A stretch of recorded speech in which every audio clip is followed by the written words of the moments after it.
میرے نبی سا ہے ہی کوئی نہیں، تیرے بابے تھے شے ہی کوئی نہیں.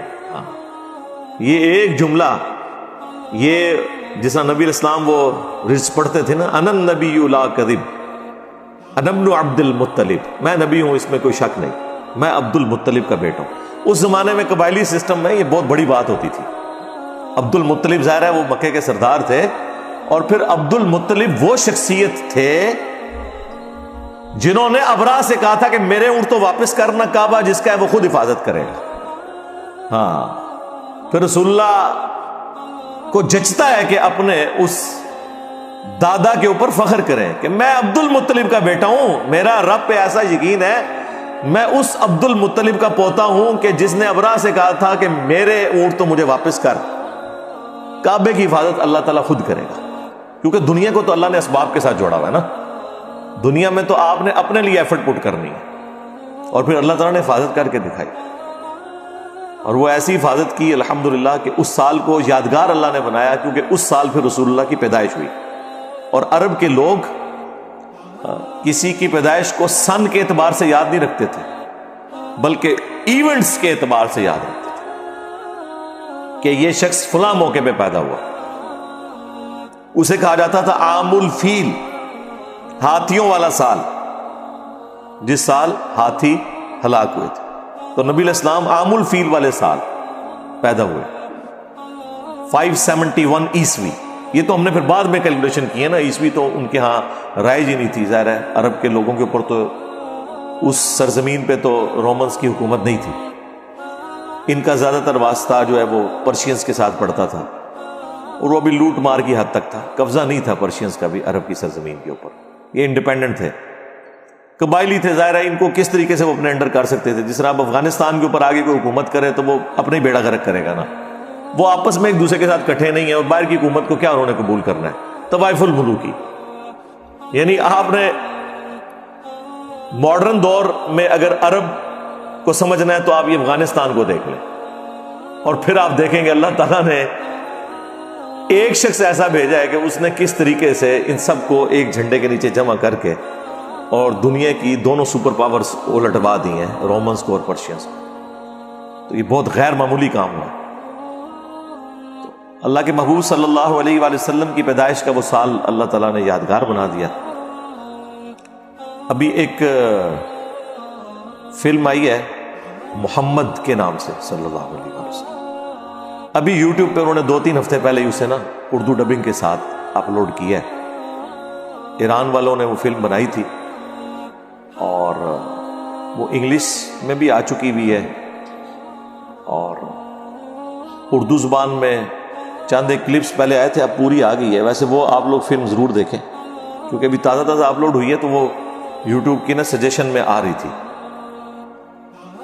اس میں انہوں نے نبی علیہ السلام کی پیدائش سے پہلے کے کچھ واقعات، پھر آپ کا بچپن کا پورشن جو ہے نا وہ فلم آیا ہے، جو یعنی مختلف قسم کے معجزات ہوئے نبی علیہ السلام کی پیدائش کے وقت غیر معمولی.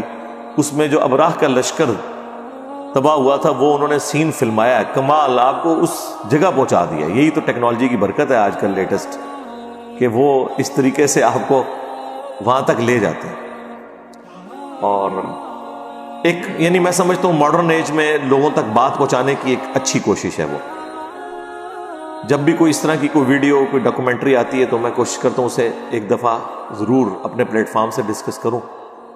اور اس کی ریزن یہ ہوتی ہے کہ ہمارے نوجوانوں کی اکثریت تو ہالی ووڈ یا بالی ووڈ کی فلمیں یا اسٹیج ڈرامے دیکھ کے رات کو سوتی ہے.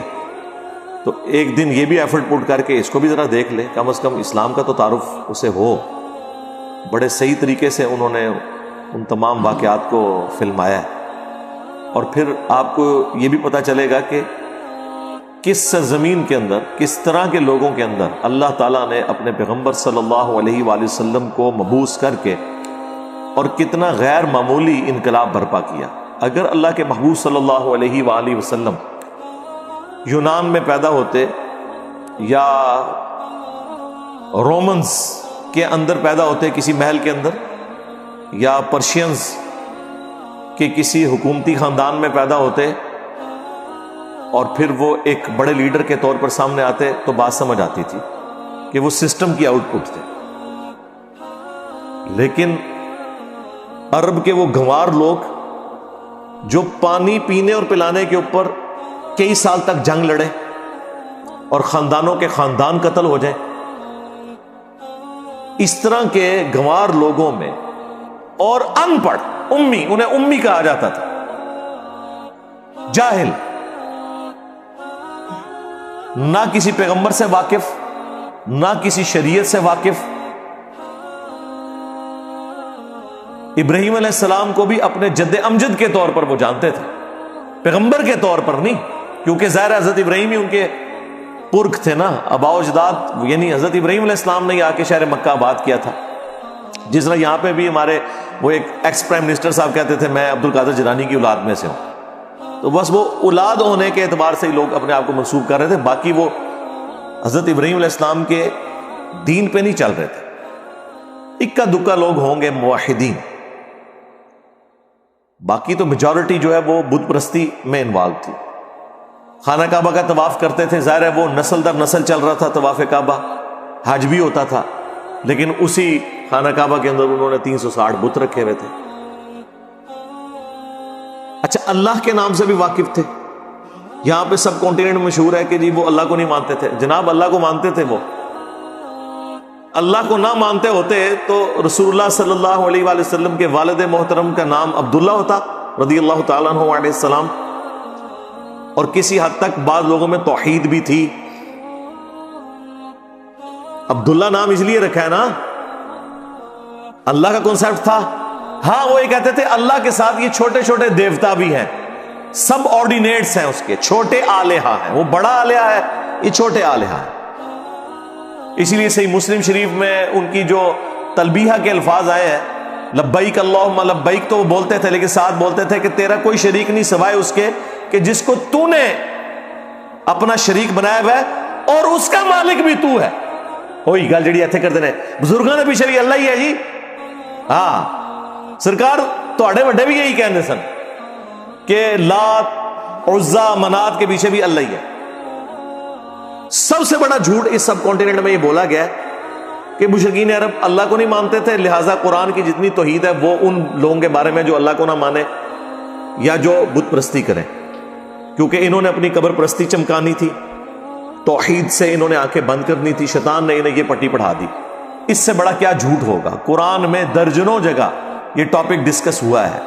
سورۃ المومنون میں تو بڑی شان سے آیا ہے کہ ان سے پوچھو کہ زمین و آسمان کا مالک کون ہے، یہ کہیں گے اللہ. ان سے پوچھو کون جو ہے وہ مردہ زمین کو زندہ کرتا ہے، یہ کہیں گے اللہ. کتنے سوالات پوچھے گئے ہیں. تو اینڈ پہ اللہ تعالیٰ فرماتا ہے اگر یہ سب کچھ تم مانتے ہو کہ اللہ کرتا ہے، پھر کہاں اوندا منہ گرتے ہو، اللہ کے ساتھ اور ہستیوں کو کیوں شریک کرتے ہو؟ تو جھگڑا وہاں پہ بھی شریک کرنے کا تھا، اور وہ بھی یہی کہتے تھے پیچھے اللہ ہی ہے. ہاں ایک آپ ڈفرنس کہہ سکتے ہیں تھا، جس طرح میں کہتا ہوں چشتی رسول اللہ اور اشعری رسول اللہ والے فتوے سے اس لیے بچ گئے، آپ لوگوں کے فتوے سے، میرے سے تو نہیں بچیں گے، کہ انہوں نے اپنے آپ کو امتی نبی نہیں کہا، صرف کلمہ پڑھایا اور کہا میں کیا ہوں، ایک کمینہ غلام ہوں. واقعی کمینہ ہی نکلے ہیں، کمینہ غلام ہوں. اینڈ پہ یہ کہہ دیا. غلام قادیانی دجال سے غلطی ہوئی کہ اس نے اپنے آپ کو امتی نبی کہہ لیا. مشرکین عرب سے یہ غلطی ہوئی کہ انہوں نے کہا یہ چھوٹے آلہہ ہیں، چھوٹے خدا ہیں، اور ان کا مالک بھی اللہ ہی ہے، لیکن خدا کا لفظ بول دیا آلہہ. انہوں نے ان چھوٹے آلہہ سے بھی بڑا درجہ دیا ہوا ہے اپنے ان بابوں کو جو مر چکے ہوئے قبروں میں پڑے ہوئے، لیکن ان کو آلہہ نہیں کہتے. یہ کہتے نہیں جی اللہ نے بندہ ہی نہیں رہا جی، پیچھے دے اللہ ہی ہے. یہ جو بندہ کہہ کے نا، یہ اسی طریقے سے ہے جس طرح وہ بزرگ کہہ کے اپنے بابوں کو بچاتے ہیں اور امتی نبی کہنے والے کفر کے فتوے کی زد میں آ جاتے ہیں. یہ جو ہے وہ دیکھیں کیسی اینالوجی، کتنے گیا دماغ میں، کہتے ہیں پتہ نہیں کتنے کتنے دماغ جاتا ہے. دماغ اس لیے جاتا ہے میرے بھائی کہ ہم نے اس فیلڈ میں ایفرٹ پٹ کی ہے میرے بھائی، اپنے نبی کا درد ہے ہمارے سینے میں، اس لیے تو ہم جو ہے وہ بانگے دھول کی نعرہ لگاتے ہیں میرے نبی سا ہے ہی کوئی نہیں، تیرے بابے تے شے ہی کوئی نہیں. تو آپ بھی رسول اللہ کے لیے حمیت رکھیں صلی اللہ علیہ وآلہ وسلم، تو آپ کے اندر بھی یہ حکمت آ جائے گی کہ یہ باتیں کہاں سے ایکسپلور ہو رہی ہیں۔ یہ عرب کی اس سرزمین کے اندر جہاں اس طرح کا سسٹم ہو، ایک شخص پیدا ہو اور وہ بھی 40 سال تک اس کی زندگی ایک ڈائنامک لائف ہو، کوئی کسی پادری کی صحبت نہیں، کسی مذہبی پرسنالٹی کی صحبت نہیں، کسی فلاسفر کی صحبت نہیں، کسی شاعر کی صحبت نہیں۔ بخاری مسلم میں آیا کہ میں بچپن میں چند دراہم کے اگینسٹ مکہ کے لوگوں کی بھیڑ بکریاں چرایا کرتا تھا۔ نبی علیہ السلام یہ کرتے تھے، اور ظاہر اس زمانے میں مکے کے سردار ہونے کا مطلب یہ نہیں ہے کہ کوئی بلینئر ہوگا، وہ ایک آنری پوسٹ ہوتی تھی، باقی محنت تو سب کو کرنی پڑتی تھی۔ پیسہ بنو امیہ کے پاس تھا، ہاں بنو ہاشم جو ہے نا ہماری طرح درویش لوگ، بس اللہ کے گھر کی خدمت کرنی، اللہ اللہ کرنا، اس کی وجہ سے ان کے پاس وہ حرم کی خدمت تھی۔ پیسہ سارا بنو امیہ کے پاس، اور یہ بنو ہاشم اور بنو امیہ کی جو ایک ٹسل ہے وہ رسول اللہ کی بعثت سے پہلے کی تھی، وہ بھی آپ کو وہاں پہ نظر آئے گی۔ یہ جو ابو لہب کی بیوی تھی نا ام جمیل، بہت خوبصورت تھی، مشہور تھا، اس لیے اس کا نام ہی پڑ گیا ہوا تھا۔ یہ رسول اللہ کے والد عبداللہ کے ساتھ شادی کرنا چاہتی تھی، لیکن اللہ کو تو کچھ اور ہی منظور تھا۔ اس لیے جب نبی علیہ السلام پیدا ہوئے، یہ خود تھی اس وقت بانجھ، تو یہ رسول اللہ سے بچپن سے ہی حسد کرتی تھی، ایک ان کے والد کی وجہ سے، پلس رسول اللہ کی والدہ سیدہ آمنہ سلام اللہ علیہا، ان کے ساتھ بھی بغض رکھتی تھی۔ اور بغض کا یہ عالم تھا کہ اس کی ایک لونڈی تھی سوائبہ، وہ عبد المطلب نے ہائر کی دودھ پلانے کے لیے، وہاں پہ رواج تھا، اس نے وہ اپنی لونڈی واپس بلوا لی۔